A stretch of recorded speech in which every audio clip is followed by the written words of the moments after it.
I'm going to give my opinion on the Donald Trump Elon Musk interview. And I know there are a lot of people who have their own opinions, which is completely understandable. And, some may say, well, why does your opinion matter? And maybe it doesn't for some people, and maybe it does for others. But I know that my opinion is important for me, and I know that there's a lot of people out there that have the same issues that I do, have the same concerns that I do, and know from a historical perspective the trouble that we're in, not only in America, but really on the entire planet, how bad things really are.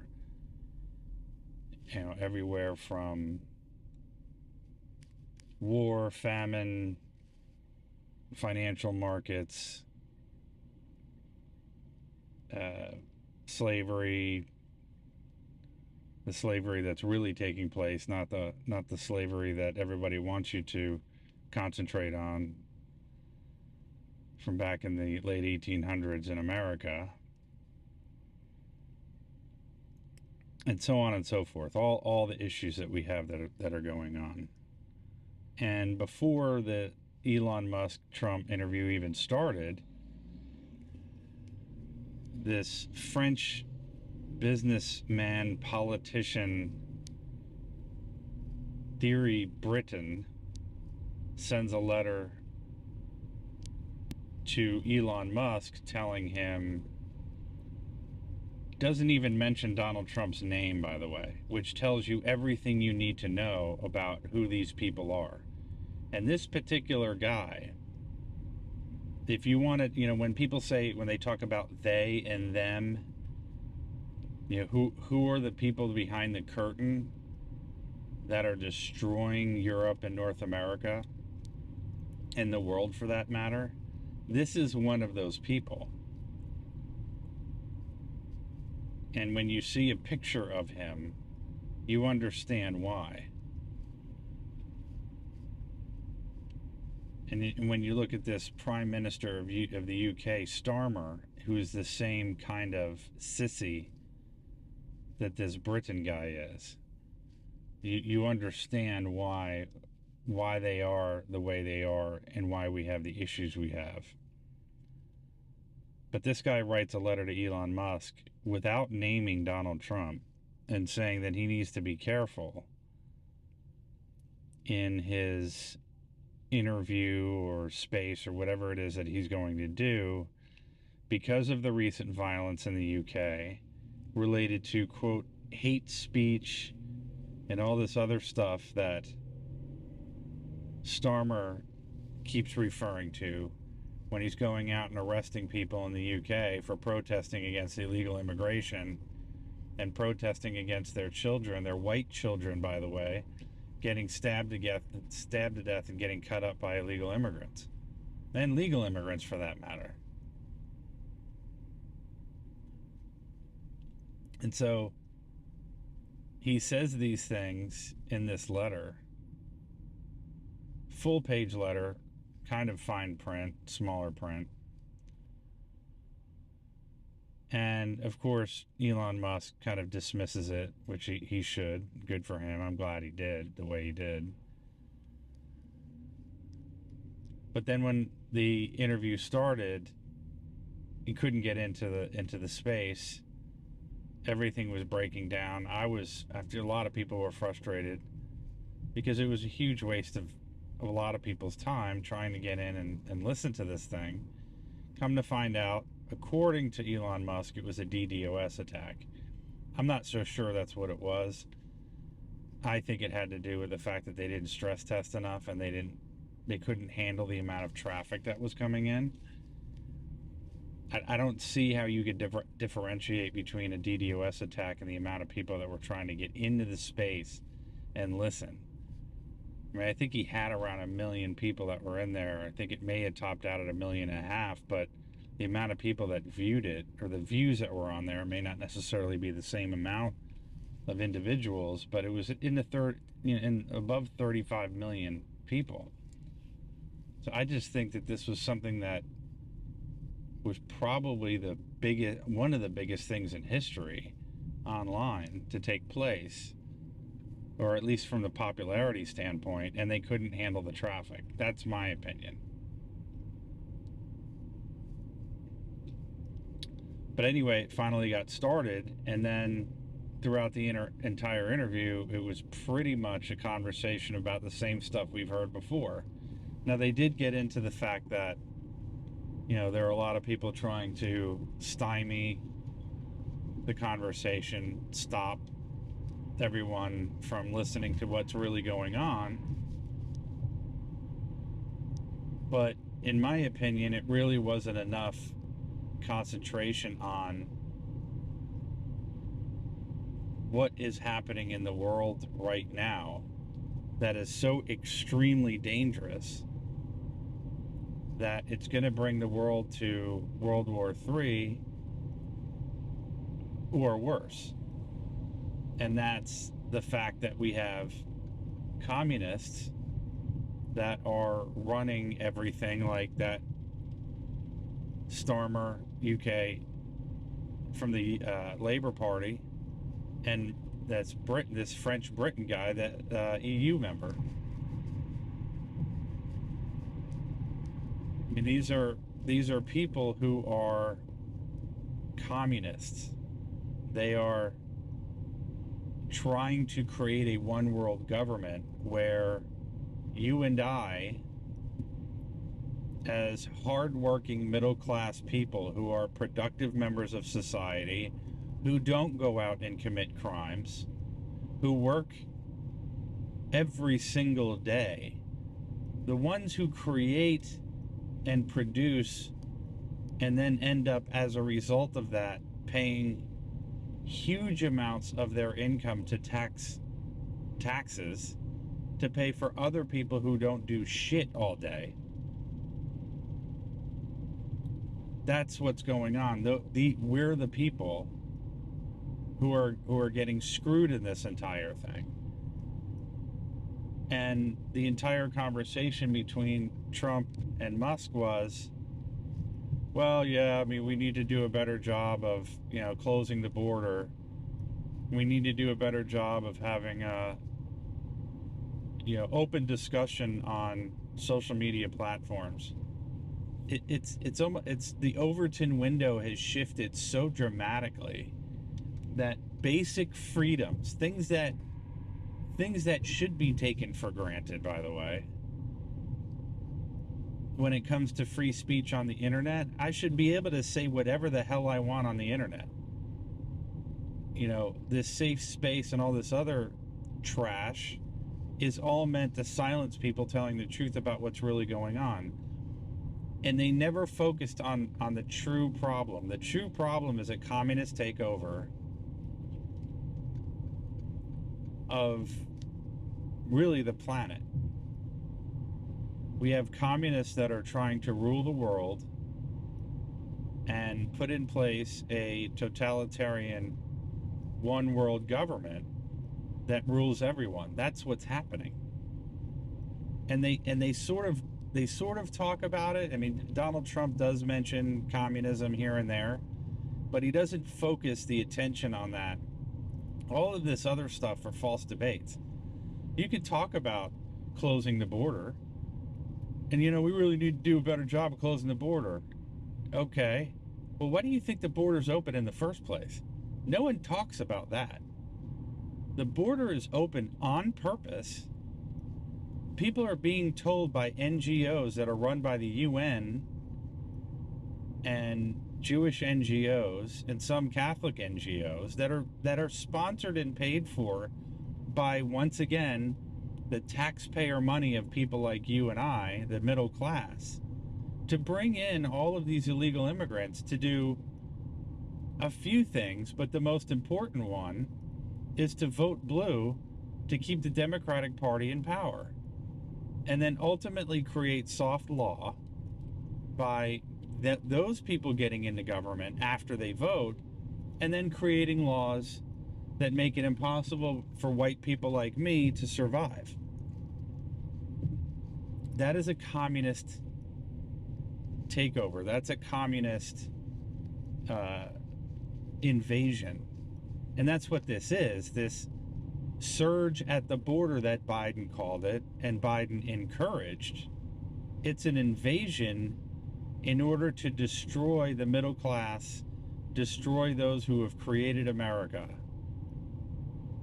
and to replace the white population. That's what this is. It's not in dispute at all for what it is.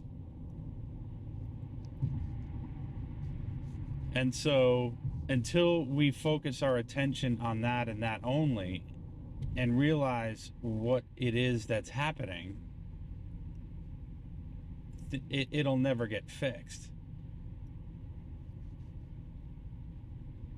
And then it just continues an hour and a half discussion, and then about alternative energy and fracking, and once again all of the stuff that was just, again, false debates, things that are really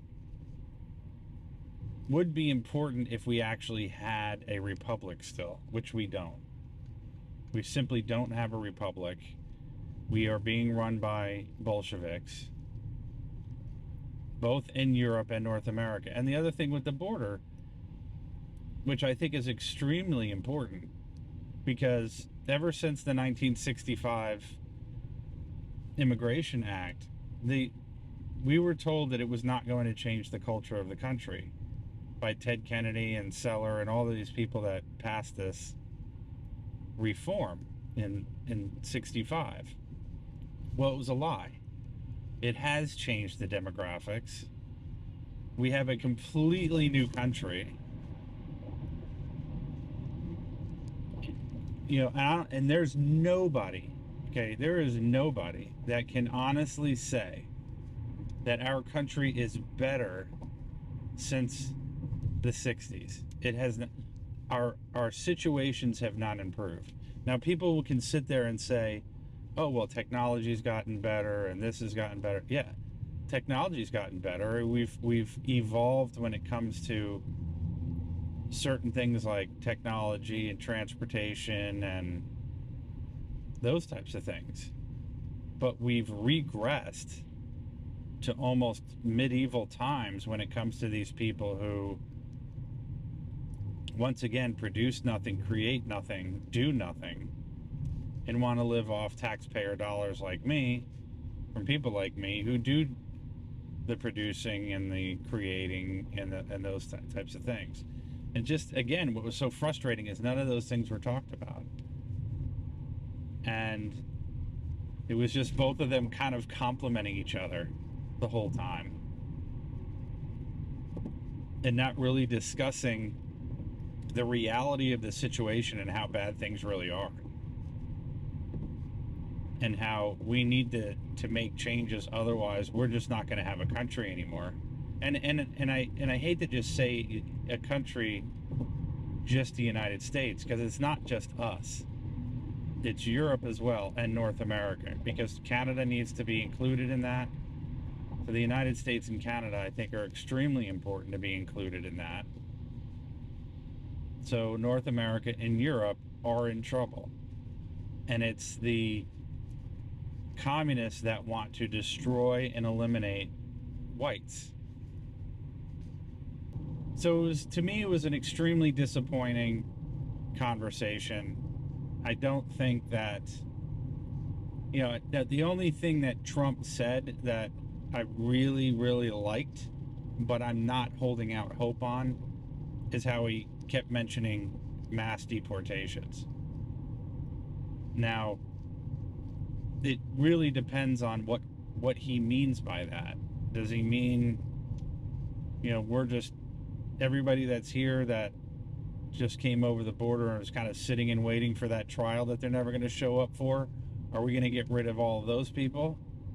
Or are we also going to get rid of the people that are here on any sort of legal status, because we need to reverse the damage that's been done to our country?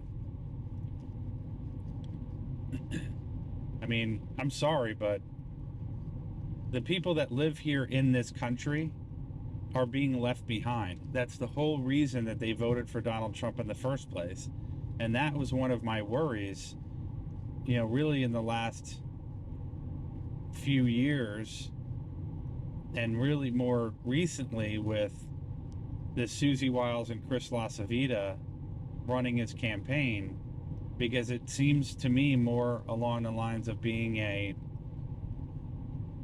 rhino GOP kind of guy who just sort of talks about the status quo type stuff, doesn't really hit hard with, what, our country has been taken over. The immigration and illegal immigration needs to be reversed. We need to help encourage those that are here, that aren't working, that need jobs, to encourage them to work and take the jobs that are available. We need to try and work to do as much as we can to raise wages. And I'm not all for, raising minimum wage for the sake of raising minimum wage. But there has to be something to where we can help encourage more people to get into the workforce that are Native Americans, to where we don't have to worry about bringing in immigrants to fill those jobs. Because going back to what I was saying before, the country has not gotten better, and it's a lie. When people say that diversity is a strength, that's a lie. Diversity is not a strength. And there's study after study after study that will tell you that that is not the case. And anecdotally, you don't have to read a study to know that our country has reversed. It's a reversed course. It's gotten worse due to immigration, not better. And I'm talking legal and illegal immigration. There are plenty of people that are here now that need help, and they're being ignored, they're being cast aside, and they're struggling and they're suffering, and no one cares. And then while they do struggle and suffer, they're called racist, they're called all kinds of names, they're treated like shit, and they're told that they're the cause of everybody's problems. And everybody just sits there and takes it. And none of that was discussed in the Trump-Musk interview. Trump never said, hey, you know what? I know the people that were the base of my party are struggling right now. I know the white nationalist type people, those who feel like they've been left behind for every other color and every other country. I know you guys feel, guys and gals know that you've been left behind. I'm here to pick up the pieces for you and help you out. It's all about Israel. It's all about the Jewish people. It's all about everybody else except white America. And even for me talking about that now, talking about white America, people are going to say that I'm racist and a white nationalist and everything else because I feel like my race and my creed and my religion and everything has been, again, cast aside and made to be the enemy. And if I defend myself and say, what about me? I'm being told that I'm a racist. But that is a strategy, that's the ideology, that's the plan put in place by Marxist communists in order to destroy the white race and in order to genocide the white race. And that's another thing that Donald Trump seems to want to ignore, is the genocide of, let's just face who we are. White people are a minority on the planet. We're much less than 10% of the entire population of the globe. And we're being genocided and replaced in the two places that we live, North America and Europe. I mean, there's continents across the globe where people who are living there are coming into the United States and living with us and trying to get rid of us. I mean,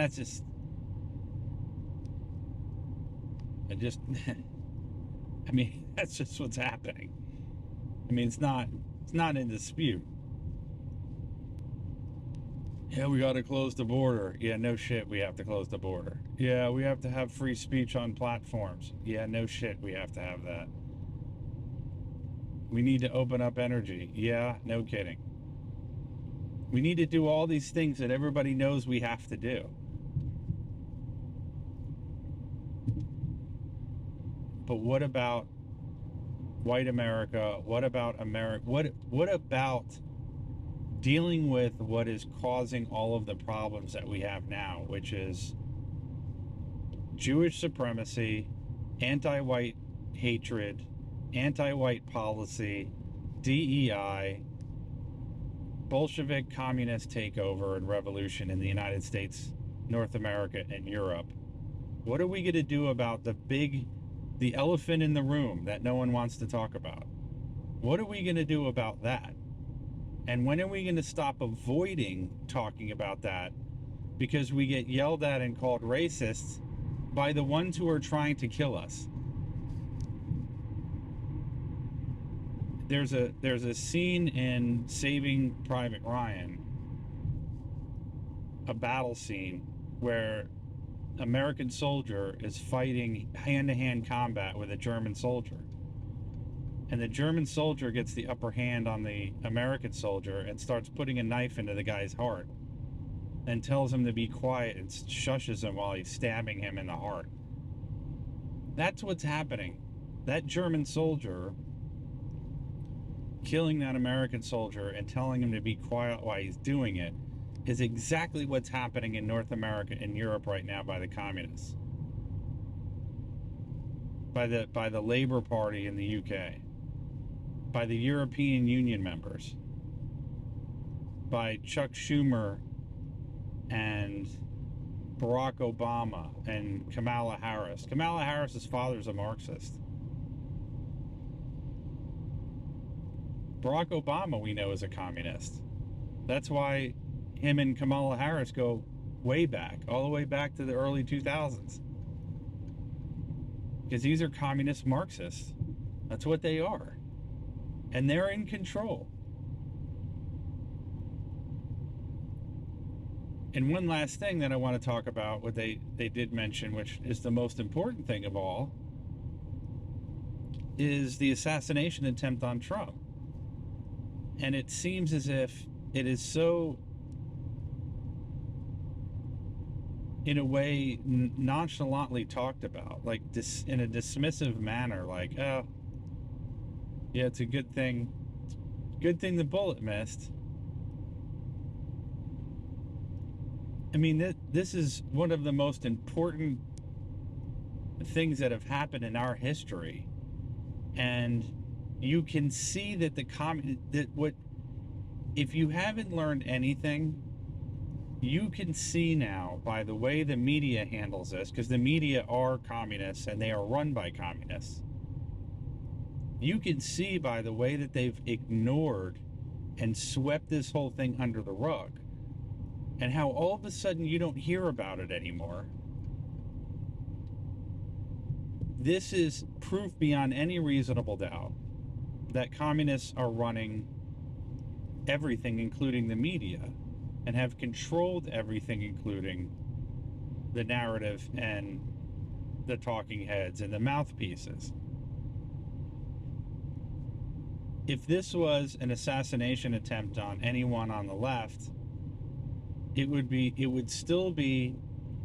graphics on the TV, and those graphics, like they used to during COVID on CNN, would be plastered still. Like, how many days since the assassination have gone by, and how many people have not been fired from the Secret Service? They would never let you forget about it. They would constantly remind you about it just like they did with COVID. But now they want you to forget about it. They want to memory hole it because they know what a significant impact it had when he survived it. Because it put a big shining light right on the problem that we're dealing with. That we have a criminal government run by criminal communists that are willing to kill a political opponent, and then also the lawfare thing. They never discussed in lawfare how they're going to punish the lawyers and the prosecutors for prosecutorial misconduct. Nothing discussed about that. They'll sit there and tell you how horrible it is. Oh, it's just horrible that these things are happening to us. But no justice reform or justice system reform. No putting together a commission to hold those responsible for committing lawfare and using the justice system to affect an election. None of that was discussed. Or what are we going to do in order to hold the Secret Service accountable? What are we going to do to hold the three-letter agencies accountable for committing crimes against the American people? None of that. So I'm going to leave it there. Obviously, I'm disappointed. Just not happy about the interview. I'm glad it happened. I'm glad we had it. I'm glad we were able to listen to it. It was a disaster in the beginning. Not, like I said, I'm not so sure it was a DDoS attack. I just think it's Spaces. I use it a lot. I go into it a lot. Spaces on X has always had a problem. It's never been really all that functional. It's constantly needing to be, fixed. And it's a great idea, but there's a lot of work that needs to be done, and hopefully they can figure that out sooner rather than later. But it was a shame that it went down like that, because I think when you have those types of things happen, it sort of, in a way, takes the wind out of the sails from the beginning, and there's a long way to gain that momentum back again. So let me know if you were there. Let me know what you think. Let me know if you agree or disagree with what I have to say about the interview, and then also what you think is going on with the direction of the country. And do you believe that we're essentially being run by communists, and that because we're being run by communists, the world is essentially coming to an end unless we fix it soon? Let me know what you think about that, and we'll see you in the next video. And be sure, if you guys are on YouTube, try to, if you can, follow me on X, follow me on Rumble. You can also find me on BitChute, and also Odyssey. A little less known, but trying to get as many people off of YouTube, because that's where most of my traffic is, onto alternative platforms. So see you in the next video. Thanks for watching, and we'll see you soon.